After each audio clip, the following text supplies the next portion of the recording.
Welcome back to KO News Extra. On September the 14th, the 10th annual Feed the Hungry fundraiser will be held at the Ocean Sirena Ballroom at the Sheraton Laguna, Guam Resort. And joining me now with more details is event co-chairperson Phil Santos, who also has a dubious distinction of being the winner of the KUM Sports Charity Golf Tournament, which you will see on TV. We got a TV special coming up, so we're still editing and everything like that, but you will get to see Phil in all his glory on the links. It was a sloppy day, but it was fun to go out there and challenge the course. Well, your swing was not sloppy and everything. I actually covered a few holes that you were on. Very, very impressive. So. Oh gosh, come on! It was fun. It was good. We had a good group. Tom and John and Rudy, those guys are fun to be with. Good partners to be with. It was fun all the way around. Well, thanks a lot for participating, and also on behalf of Matson, where you work and everything, for doing that. Okay, but for the current moment, you of course are helping out, and you're organizing this event. You're the chairperson, as I said. So for people that aren't familiar with Catalan Caridad, explain what that organization is and what it does. Well, basically, it's a ministry that the Archdiocese had for many years, 13 years now, where they've been able to go out and feed the people that need food and are basically homeless people who come out to the kitchen, and every night around 6 o'clock they serve a dinner for those people, and on top of that they also clothe them and whatever needs they have. So every year this fundraiser has been happening. It'll be I believe the 10th year now that they've been hosting this fundraiser to help the kitchen and the Catalan Caridad organization in helping raise funds to help continue that. Have you any numbers on exactly how big of a volume are served by the volunteers down there? Well, the community, I think the last count was approximately about 1,500 people are homeless on the island right now. The kitchen averages about 50 to 60 people a night for dinner.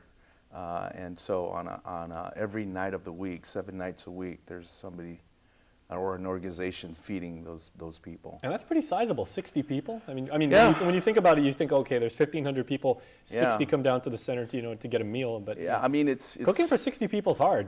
It's not. That's a medium-sized restaurant. It is, and it's a lot of organizing needs to happen. Coordination, of course, people to do the service, and so forth. So obviously all on a volunteer basis, and it's actually given back to the community in a worthy sense.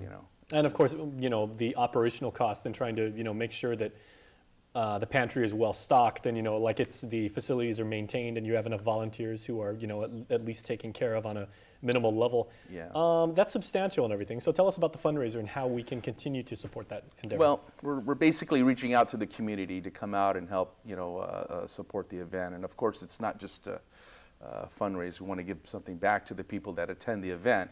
We're having a special musical lineup that evening for those that are attending. We're welcoming back to Guam Dave Duenas, who's from here and is a local boy and has been off island for the past 30 years. I mean, he's been back ever since once in a while, but he's coming back to stay. And I've worked with Dave before, and another worthy event, the Make-A-Wish Foundation. I got to give those guys a plug because it was something that we've done, and we collaborated on that. And when I found out that he was coming back, I asked him humbly to come and help us out in this event. So he's bringing back fresh talent and some new music to the island community, and I just want to kind of give him an opportunity to do that at this event. All right, and everybody out there, Dave will be playing. We'll give you a sneak peek of what you can expect to see at the event. That's coming up later on in the show. But for the current moment, Phil, you will also be recognizing some groups and individuals that have made contributions to the organization and everything like that. So what's going on there? We absolutely, we feel that it's time to recognize these people that have really given a lot of time and effort unselfishly to this ministry. It was difficult. I mean, a lot of people have come in, into the Catalan Caridad organization, and it's helped us. We feel that this year we need to recognize a community group and an individual and a corporate sponsor that has been there through the years, and the people that actually run the Catalan Caridad have picked these and selected these people, of course, to be recognized.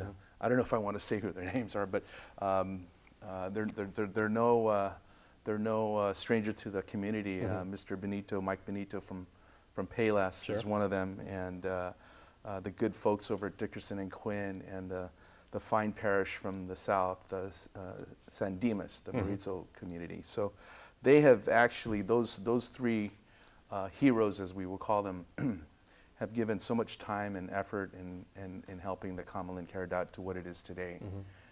And there's so many people that like student groups go there and they volunteer, and some do it out of the kindness of their heart. Others are they say, well, like it'll look good on a college resume, whatever the motivation is. Or some people, they may be military and they just say, I've got some spare time, let me go and benefit the community, because that's what the military, that's one of their virtues. But because this is a ministry for the people that have been involved year after year, and they see that as part of their weekly routine, it's truly a calling. I mean, it's not just a way to spend a few hours on the weekend, everything like that. This goes down to your core of who you are. You're absolutely right, and I'll tell you, you'll feel that at the core when you go out and participate. I've been fortunate enough to be part of this ministry for a couple years now, but I've also gotten other people involved, and that's what's exciting, is to see the other people grab onto that and see how worthy it is, and then they see the fruits of their labor as well. Now, certainly, if there are people who would like to volunteer their time and share their love and help out and be able to participate in the spirit of familia here and everything like that, how can they do that? Where can they call? Well, they can either go down there physically and just give their interest to the people that are there, Deacon Tenorio and Tita Tenorio.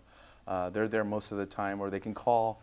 I believe the number's on here, the 478, 477 9266, I believe is the number.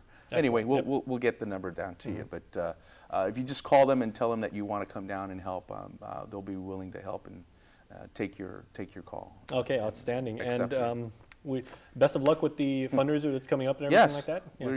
We like to see if anybody out there would be willing to help us. We're still accepting donations for raffle gifts from heaven, as they call them, door prizes. We'd like to see if we can still sell a couple more tables at the event, and please let us know. Okay, and they can get that in that same number, I would assume. Okay. Sure. All right, Phil. Well, thank you so much for what you do. Thank you, KUM. All right, and you guys are very good community partners as well, and thank you for allowing us to come in. Well, and once again, it was good to cover you on the golf course and everything. Thank you very much, Jason. All right, and stay tuned, because we will have a special performance by the aforementioned Dave Duenas. Music coming up, and some very good one in KUM.